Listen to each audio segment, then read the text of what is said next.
여러분 옛날에 우리나라를 보면은요 각 가정마다 쌀독을 하나씩 다 갖고 있었습니다.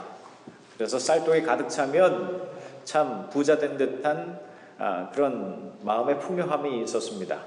그런데 만약에 어떤 사람이 광고에 이런 광고를 냈다면 어떻겠어요? 여러분들이 있는 집에 있는 쌀독을 모두 가져오십시오. 그러면 그 안에 있는 묵은 쌀을 햅쌀로 바꿔드리겠습니다. New crop. 햅쌀로 바꿔드리겠습니다. 그러면 동네 사람들이 모두 쌀떡을 들고 그 사람에게로 달려갈 것입니다. 왜? 묵은 쌀보다 햅쌀이 좋기 때문에 그렇죠. 그런데 그 다음날 이 사람이 또 다른 광고를 냈다고 해보세요. 여러분들의 쌀떡을 모두 가져오십시오. 그러면 이제 이번에는 제가 그 쌀떡을 황금으로 가득 채워주겠습니다. 그러면 어제 아무리 햅쌀로 가득 찼다고 했던 그 쌀떡이라고 할지라도 그 쌀떡을 다 비우고 그 쌀떡을 가지고 그 사람에게 갈 겁니다. 왜? 햅쌀보다 더 좋은 가치를 비교할 수 없는 황금으로 채워줄 것을 믿기 때문에 그렇습니다. 가치가 다르기 때문에 가치의 다름을 알고 그것의 소중함을 알기 때문에 현재에 가진 것을 버리고 새 것으로 나아갈 수가 있는 것이죠. 마찬가지로 기독교의 복음이 이와 같습니다. 기독교의 복음이 이와 같아요. 기독교의 복음을 두 단어로 표현해 보자고 한다면 비움과 체험입니다. 비움과 체험이에요. 먼저 예수를 믿을 때에 내 자신이 비워지게 되는 거죠. 내 안에 오랫동안 몸을 들어서 나를 힘들게 만들었던 과거의 상처와 아프게 만들고 죄짓게 만드는 모든 것들이 예수 그리스도의 십자가 안에서 비워지는 거죠. 옛날에 죄짓던 습관이 비워지고 옛날에 삐뚤어진 성격이 비워지고 옛날의 욕심과 욕망을 배설물처럼 여기면서 싹 버리게 되는 것입니다. 이것이 바로 십자가의 능력입니다. 다른 말로 얘기하면 이것을 회개라고 하고 중생이라고 얘기합니다. 곧 비움의 과정입니다. 그래서 여기까지는 불교의 가르침과 비슷합니다. 그러나 기독교의 복음은 비움에서 끝나는 것이 아니라 새롭게 체험의 능력으로 나아가는 것입니다. 더럽던 것이 비워지고 깨끗한 것으로 채워지게 됩니다. 나를 걱정하게 만들고 피곤하게 만들던 욕심들이 비워지고 나를 기쁘게 하고 행복하게 하는 새로운 꿈과 소망으로 채워지게 됩니다. 나를 괴롭히던 것들이 비워지고 나를 행복하게 하시는 기쁘게 하시는 예수 그리스도의 성령으로 채워지게 되는 것입니다. 그래서 기독교의 복음은 비움이고 동시에 체험입니다. 그래서 여러분 우리가 담배 피는 사람 보고 담배 먼저 끄고 예수 그리스도 믿으십시오. 교회 오세요. 그러면 평생 못 옵니다. 그것보다도 교회에 와서 그냥 담배 피는 게 낫습니다 하는 게 더 나아요. 담배 피워도 괜찮습니다. 그냥 교회 와서 피세요. 그래서 오늘 한국교회는요 아예 교회 흡연실을 만들어줬습니다. 와서 피라고. 왜? 담배 피면서도 예수 그리스도 믿고 또 설교 드리면 그걸 통해서 하나님께서 역사하시기 때문에 끊고 오라 그러면 아무도 못 와요. 근데 와서 피면서 들으라 그러면 믿음은 들으면서 나는 겁니다. 예수 그리스도를 믿으면 그 안에 예수 그리스도가 채워지면 당연히 끊어지게 되는 것입니다. 먼저 착한 사람이 돼서 오십시오. 아무도 올 수가 없죠. 그냥 그대로 오십시오. 지금 여러분의 상황 속에서 삶 속에서 그냥 오십시오. 죄를 가진 채로 예수님께로 오십시오. 그러면 예수님을 만나면 여러분의 삶이 새롭게 채워지고 변화됩니다. 그것이 바로 복음인 것입니다. 그래서 하나님은 내 모습 이대로 나를 사랑하십니다. 그러나 결코 이 모습 이대로 내버려 두지는 않으십니다. God loves you as you are, but never leaves you as you used to be. 이것이 복음의 핵심이죠. 완전하게 된 사람이 구원을 받는 것이 아니라 불완전한 상태로 예수님께 우리가 나오는 겁니다. 그러면 하나님께서 예수님께서 여러분들을 가만 놔두지 않으십니다.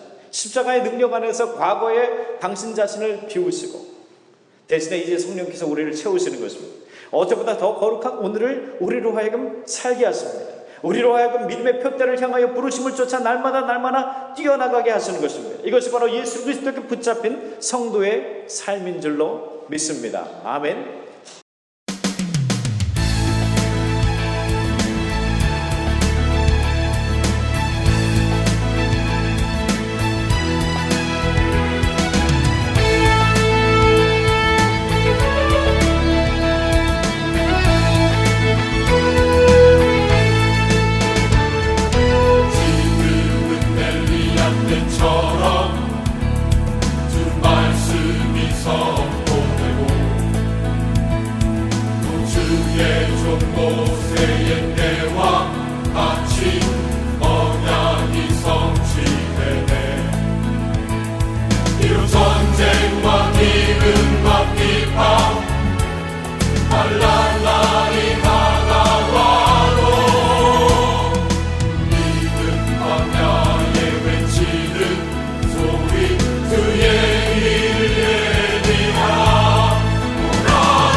수수한 때가 이르러 들판은 뉘어졌네.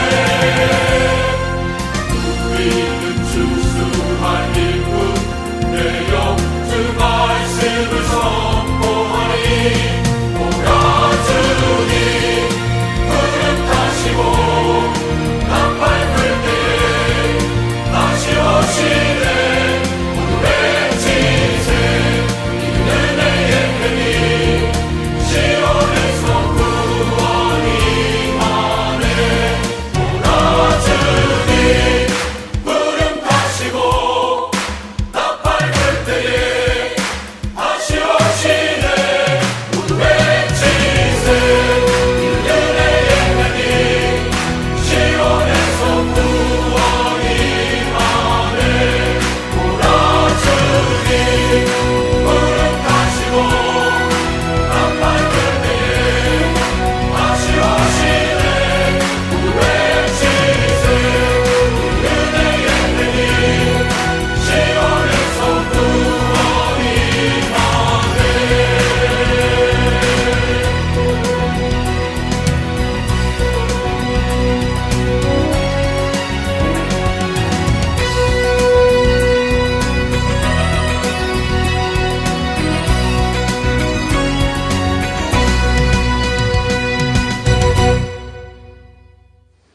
오늘 말씀에서 바울은 계속해서 철저히 자신을 버리는 삶 대신에 그리스도께 붙잡힌 삶에 대하여서 이야기를 하고 있습니다.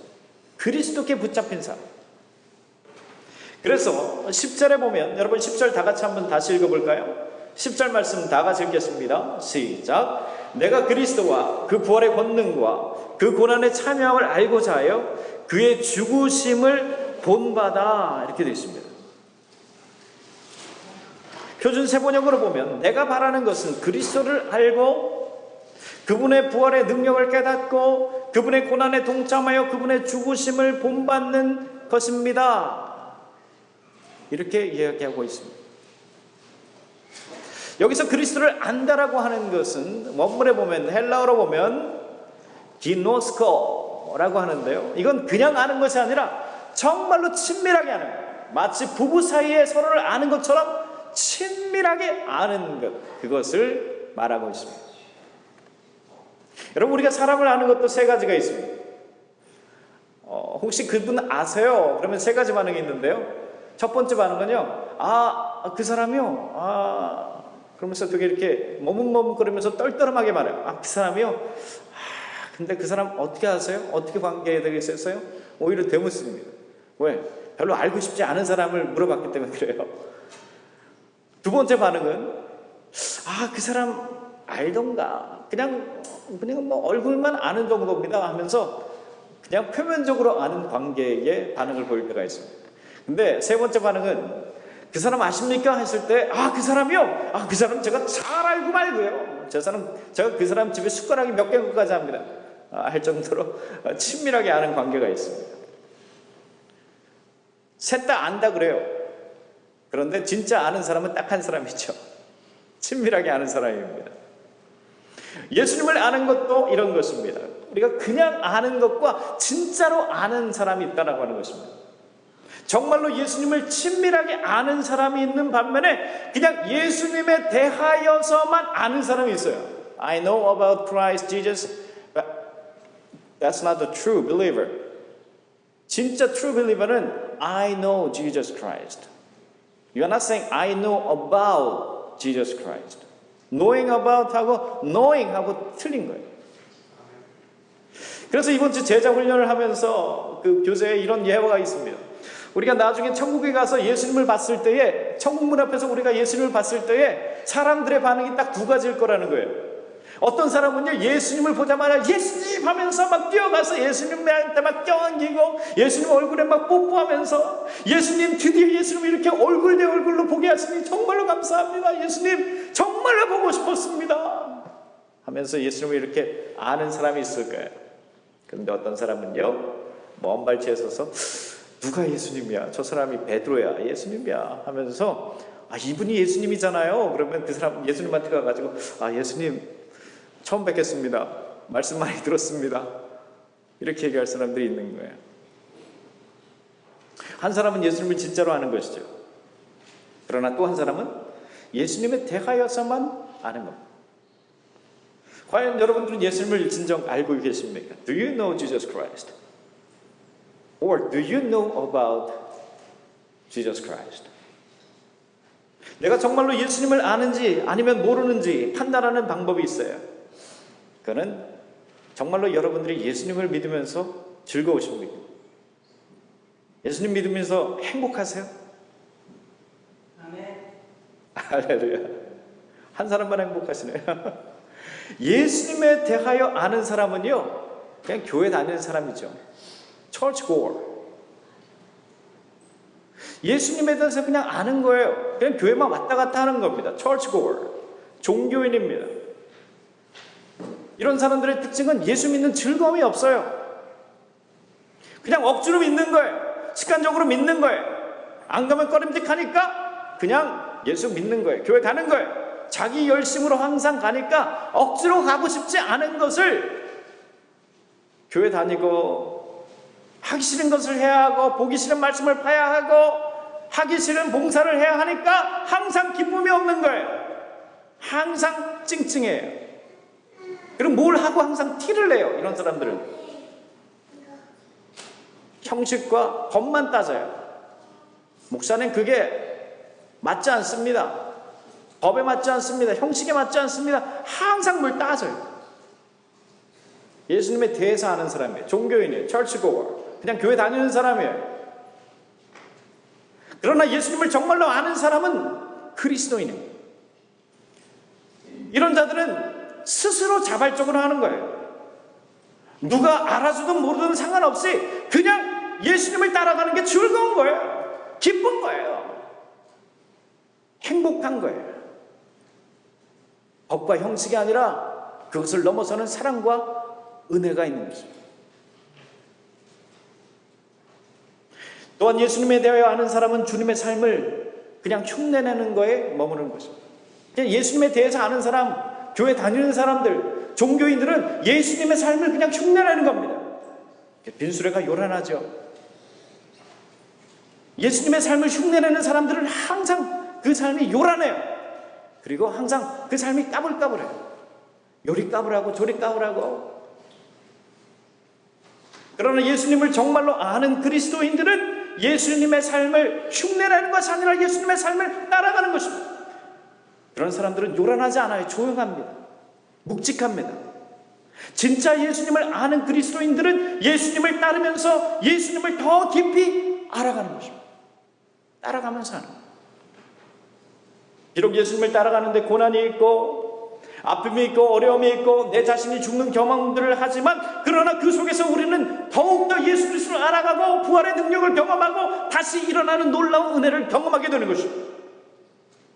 그래서 우리가 찬양하는 것처럼 겸손히 주를 섬길 때에 괴로운 일이 많으나 구주여 내게 힘주사 잘 감당하게 하소서. 겸손하게 우리가 주님을 따라가니까 흉내내는 게 아니라 예수님을 진짜 따라가니까 괴로운 일이 많은 거예요. 교만하게 예수님 믿으면 괴로울 게 없어요. 다른 사람 괴롭히기만 하는 거지. 그러나 우리가 진정으로 겸손하게 예수님을 따라갈 때 그 길은 힘든 거예요. 아픈 거예요. 그러나 구주여 내게 힘주사 나로 하여금 잘 감당케 하소서. 나를 붙잡아 주시는 거예요. 주님의 마음을 주님의 심장을 주님의 시선을 가진 자 상한 갈대와 꺼져가는 등불을 외면하지 않을 자 누구인가. 주님의 눈물을 주님의 아픔을 주님의 애통을 가진 자 이 땅을 향하신 주님의 마음을 가진 자 누구인가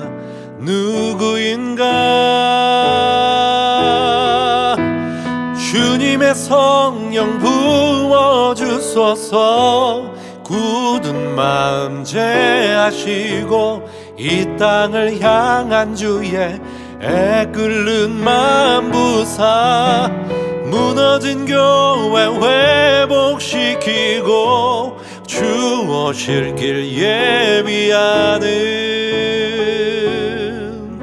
하나님의 사람 그 마음 가진 자 주님의 마음에 합한 자로 세워주소서.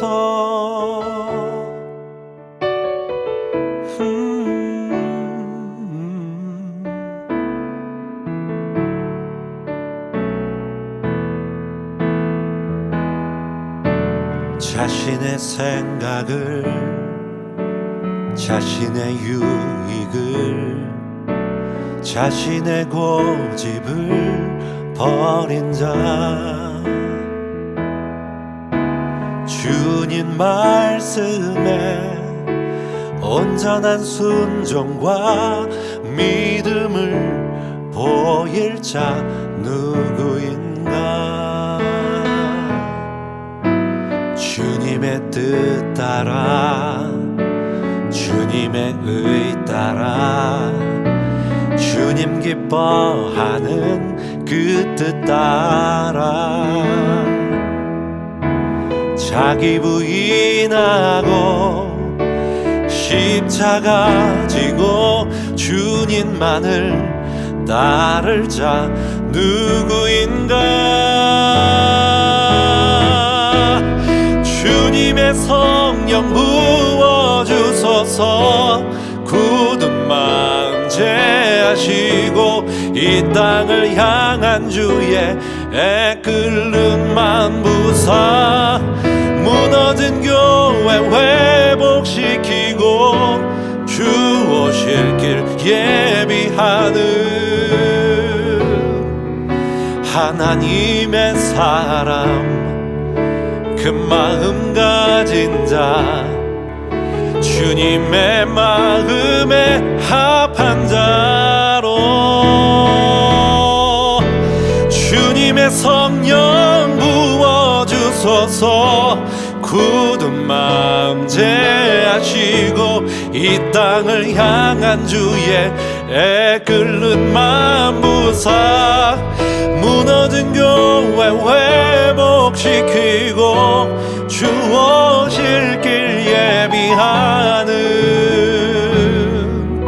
하나님의 사람 그 마음 가진 자 하나님의 사람 그 마음 가진 자 예수님의 마음 그 마음 가진 자 주님의 마음에 합한 자로 세워주소서.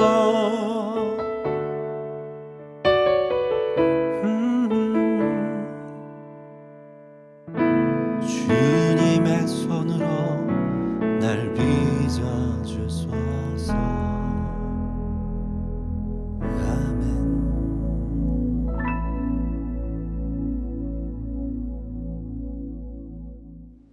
그래서 여러분 우리가 사람은 겪어봐야 진짜 알 수가 있는 거예요. 저는요 아내를 안다고 생각했어요. 왜냐하면 저와 아내는 초등학교 동창입니다. 같은 반이었습니다. 심지어 3학년 때는 반장, 부반장을 같이 했습니다. 그리고 고등학교도 같이 다녔고요. 같은 교회 출신입니다. 그래서 저는 제 아내를 잘 안다고 생각했어요. 그런데 이게 전혀 착각이었습니다. 연애할 때는요 한 번도 제가 아내와 말다툼조차 해본 적이 없어요. 도레미파솔 이상으로 올라가 본 적이 없어요. 그런데 결혼하고 나니까 이게 같은 여자가 싶어요. 전쟁이 시작돼서 전쟁이. 이 사람이 내가 알던 사람이 맞나? 내가 초등학교 때부터 고등학교 때까지 대학교 때까지 그렇게 오래 알던 사람이 맞나? 똑같은 사람 맞나? 나는 토끼인 줄 알았는데 싸나운 여우예요. 그래서 제가 결혼 생활하면서 이래서 이혼하는구나. 결혼하고 first 3 years. 와, I don't want to go back. 아멘.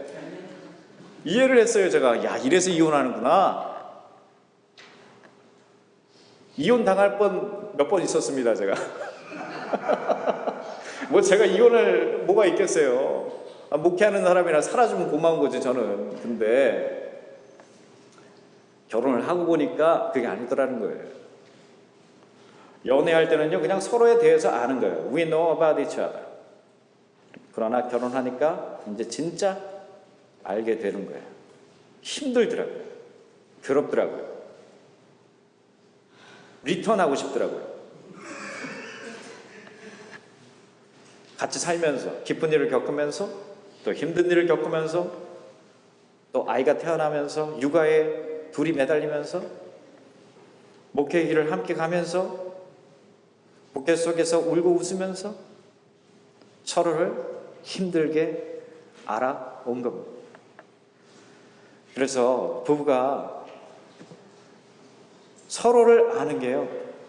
부부가 서로를 아는 게 딱 산 만큼 아는 것 같아요. 제가 결혼한 지 17년 됐거든요.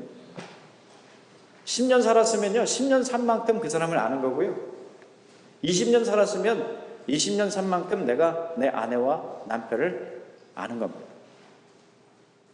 그렇기 때문에 결혼이 사랑의 완성이 아닙니다. 결혼은 사랑의 시작이에요. 진짜 사랑의 시작이에요. 그때부터. 우리와 예수님과의 관계도 마찬가지입니다. 우리가 예수를 믿고 세례를 받았다고 하는 것이 완성이 아니라 거기서부터 예수님과의 사랑이 본격적으로 시작되는 거예요. 예수님과 이제 결혼 생활 시작되는 거예요. 그런데 이게 쉽지가 않습니다. 예수님 때문에 내가 손해볼 때가 참 많아요. 예수님 때문에 내가 참아야 할 때가 많고요. 예수님 때문에 내가 아파야 할 때가 많고요. 예수님 때문에 내가 포기해야 할 때가 많아요. 그래서 예수님과 같이 살아야 하나? 예수님과 같이 살아야 돼 이거? 예수님이랑 살기 싫어. 그냥 나 예수님이랑 이혼할까 봐. 이혼하고 싶을 때가 한두 번이 아닙니다.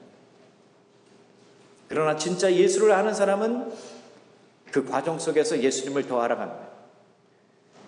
힘들고 어렵지만 이것이 예수 믿는 기쁨이고 축복이구나 깨닫게 됩니다. 예수님을 알아가는 것이 얼마나 큰 기쁨이요 은혜인지를 깨닫게 되는 것입니다. 그래서 어떤 분이 그러세요. 이전에 예수 믿기 전에는요 자기가 왜 예수를 안 믿었나? 예수 믿기에 자기 자신이 너무 아까워요. 내가 예수 믿기에 너무나 아까웠대요. 예수님 때문에 손해보고 포기해야 하는 것들이 너무 많더라는 거예요. 그래서 예수 믿기에 자기가 너무나 아까워서 못 믿겠더라는 거예요. 그런데 이제 예수를 믿고 나니까 내가 예수 안 믿었으면 내 인생이 어땠을까? 이 좋은 예수를 나만 알기에 너무 아까워서 사람들에게 전하지 않을 수 없더라는 거예요. 이처럼 진짜 그리스도인은 자신의 삶 속에서 예수님을 알아가는 겁니다. 힘들고 어려움을 겪으면서 기가 막힌 인생의 아픔 속에서 죽을 것 같은 인생의 위기 속에서 눈물과 한숨과 깊은 어두움 속에서 우리는 부활의 능력을 경험하고 예수님을 경험합니다. 예수님을 진정 인격적으로 아는 놀라운 은혜의 경험을 하게 되는 것입니다. 그래서 여러분 역경이란 단어를 거꾸로 하면 뭐예요? 빨리 생각하세요. 역경이란 단어를 거꾸로 하면 뭐예요? 그게 경력이에요. 예수님 때문에 겪는 인생의 역경이 믿음의 경력이에요. 몇 년 다녔는지 내가 직분이 뭔지 그게 믿음의 경력이 아니라 예수님 때문에 당한 믿음의 역경이 바로 내 믿음의 경력인 줄로 믿습니다.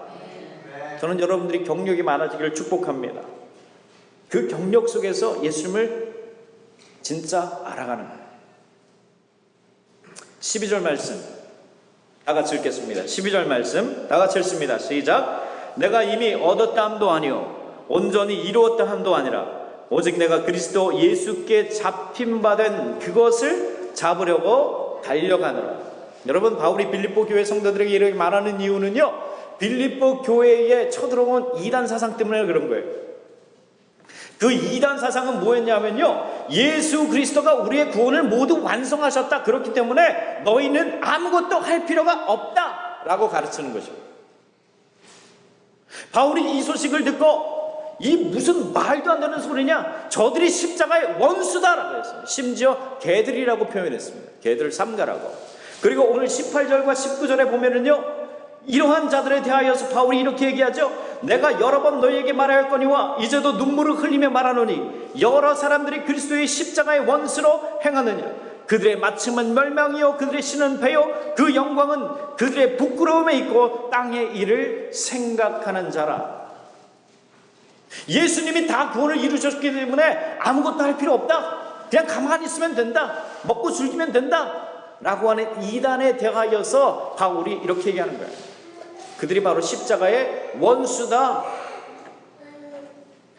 진정한 복음, 예수 그리스도께서 우리에게 주신 복음은, 예수께서 이루신 구원은 완전해요. 그러나 우리 그리스도인들은 계속해서 그 완전한 구원함을 받은 존재이기 때문에 그 구원을 향하여서 우리는 달려가야 하는 것입니다. 그리고 이것을 가능케 하는 것, 그것은 바로 우리가 예수께 붙잡힌 바 되었기 때문에 우리가 달려가게 되는 것입니다. 오늘날 우리 가운데도, 현대 교회 가운데도 이런 이단 사람들이 교회에 침투하고 유혹을 합니다. 대표적으로 이러한 말들, 비슷한 말들이 이단파, 누구예요? 구원파에서 나오죠. 구원파. 여러분 구원파 들어보셨죠?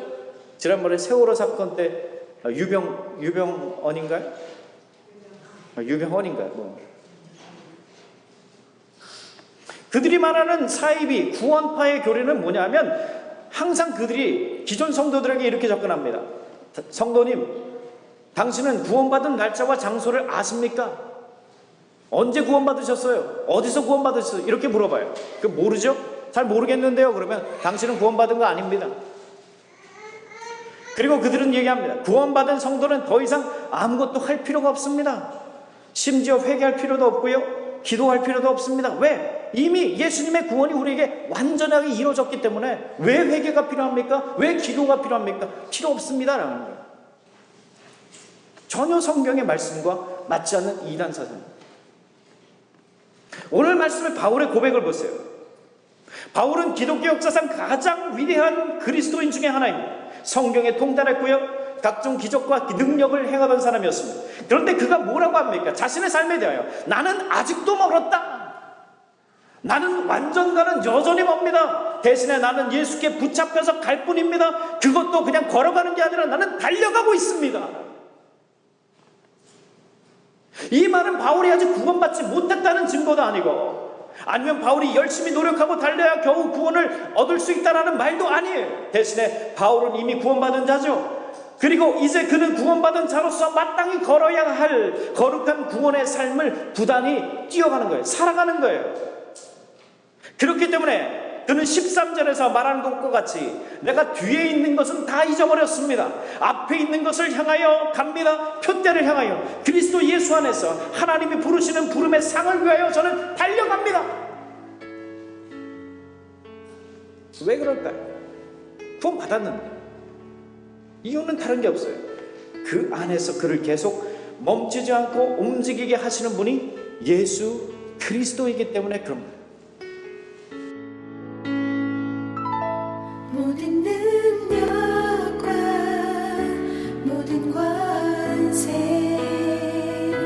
모든 것 위에 뛰어나신 주님, 세상이 측량할 수 없는 지혜로 모든 만물 창조하셨네. 모든 나라와 모든 보좌, 이 세상 모든 경이로움보다 세상 모든 값진 보물보다 더욱 귀하신 나의 주님. 십자가 고통당하사 버림받고 외면당하셨네. 짓밟힌 장미꽃처럼 나를 위해 죽으셨네. 나의 주.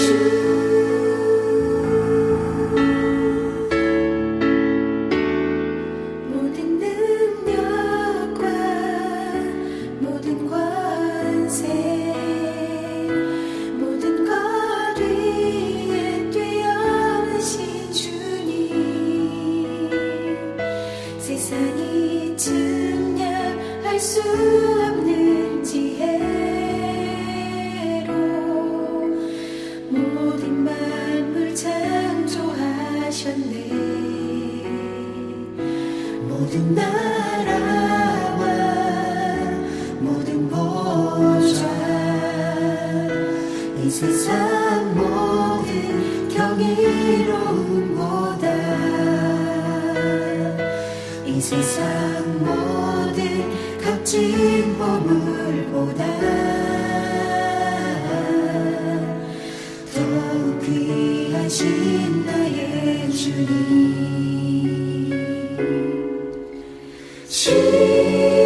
십자가 고통당하사 버림받고 외면당하셨네.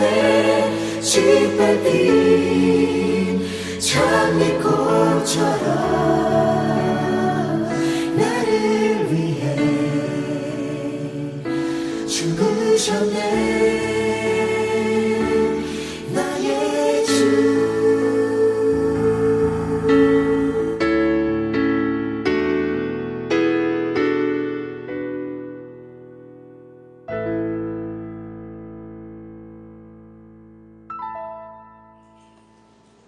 여러분, 우리 믿음의 가장 큰 유혹 중에 하나가 뭘까요? 그거는 나는 이 정도면 됐다라고 생각하는 거예요. 이 정도면 됐어. 나 이 정도면 충분해. 우리 교회는 사단의 유혹입니다. 우리가 말로는 예수를 따른다고 합니다. 그러나 실제로 우리의 믿음이 나아가는 동력과 지향성은 우리가 정한 한계 안에서 안전하게 움직이는 것을 원합니다. 마치 선한 사마리아인의 이야기에서 레위인과 제사장의 모습과 같습니다. 강도 만나서 죽게 된 자를 보고서 그들은 어떻게 했습니까? 싹 피해서 지나갔어요. 싹 피해서. 무슨 말이에요? 딱 율법이 정한 정도, 한도 안에서만, 안전할 정도로만 한 거예요. 이 정도면 됐지. 그러나 사마리아인은 어떻게 했습니까? 원수예요. 서로 간에. 그는 율법이 정한 것 이상을 한 거예요. 율법적인 믿음이 아니라 성령께서 주시는 놀라우신 은혜와 사랑을 그에게 베푼 것입니다. 우리의 믿음에 찾아오는 유혹도 마찬가지예요. 우리가 아예 하지 않는 건 아니에요. 그런데 하는 것도 아니에요. 대신에 딱 내가 정한 편안함 정도에서만 우리가 합니다. 교회를 안 나오는 거 아니에요. 나오긴 해요. 그러나 내가 정한 한도에서만 나오는 거예요. 예수를 안 믿는 거 아니에요. 그렇다고 믿는 것도 아니에요. 대신에 딱 내가 불편하지 않을 정도만 우리가 예수를 믿는 거예요. 사역과 봉사를 안 하는 게 아니에요. 그렇다고 하는 것도 아니에요. 대신에 딱 내 자존심 상하지 않을 한도에서만 하는 겁니다. 그런데 내가 정한 이 경계를 감히 누가 침범합니까? 그러면 대번에 우리는 기분 나쁘고 화내요. 상처받았다고 얘기해요. 목사님, 이 교회에서 제가 할 일 다 한 것 같습니다. 과연 이것이 참된 그리스도인의 모습입니까? 교회에서 성경 공부하자고 할 때 가장 황당한 반응이 뭔지 아십니까? 시간이 없어서 못합니다. 잘 몰라서 못합니다. 이런 거는요, 큰 문제가 안 됩니다. 그런데 제일 황당한 거는요, 다 안다고 하는 사람들이에요. 목사님, 저 이미 옛날에 성경 공부 다 했어요. 그건 새신자들이나 하는 거죠. 뭐 저는 이미 그 단계가 아닙니다. 가장 힘들어요, 이게. 여러분, 저는 풀타임으로 신학 공부만 10년 넘게 했습니다. 제가 바울의 말을 빌어서 바울 흉내를 내본다면요, 육신으로 자랑한다면 저도 내세울 것이 많습니다. 날 때부터 기독교 가문이었고요, 기독교 신앙으로 4대째 예수를 믿은 가문입니다. 한국 감리교 신학의 정통 코스를 밟았고요, 미국 감리교의 정통 코스를 누구보다 빨리 마쳤습니다. 그런데 지금 보면 이런 것들이 다 무슨 소용이냐 말이에요. 이런 것들이 다 배설물과 같은 거예요. 대신에 그렇게 오랫동안 제가 풀타임으로 10년 넘게 성경을 공부했지만, 신학을 공부했지만 여전히 내가 모르는 것이 너무 많아요. 그래서 지금도 공부하지 않을 수가 없어요. 매번 설교 준비를 하는 게 쉽지 않아요. 그런데 성경 공부 몇 번 하고 나서 이미 다 안다고 하시는 분들을 보면 놀라워요. 이제 배우는 것은 싫습니다. 그냥 제가 가르쳐야겠습니다. 아니, 저 선교제 가겠습니다 하시는 분들을 보면은요, 아, 이게 뭐가 잘못됐구나. 여러분, 벼는 익을수록 고개를 숙이죠. 참된 그리스도인들은요, 익을수록 배고파하는 사람입니다.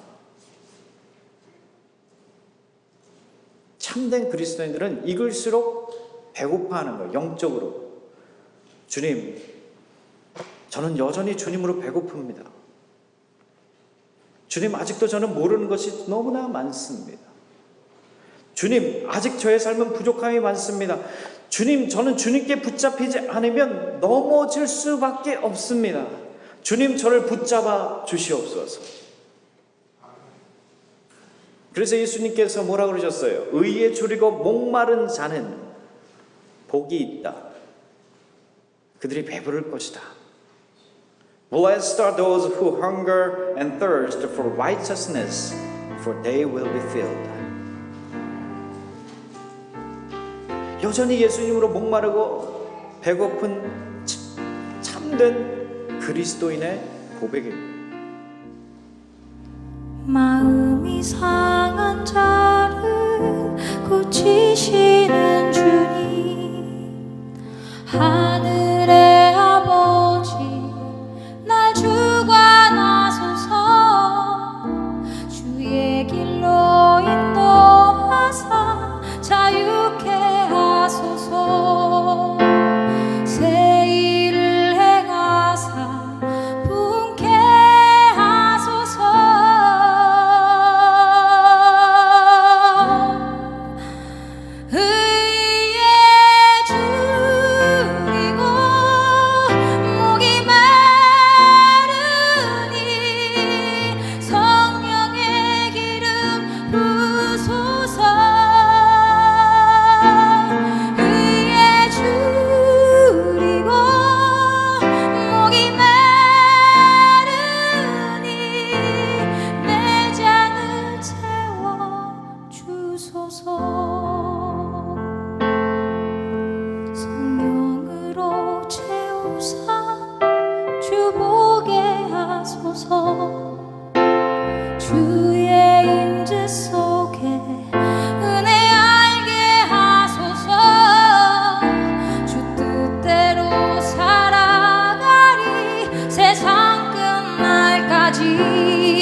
주소서. 내 잔을 채워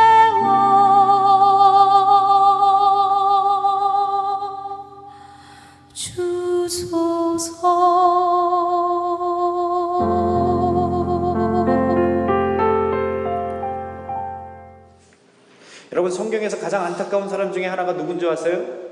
창세기 5장에 나오는 무드셀라입니다. 여러분, 무드셀라가 누구예요?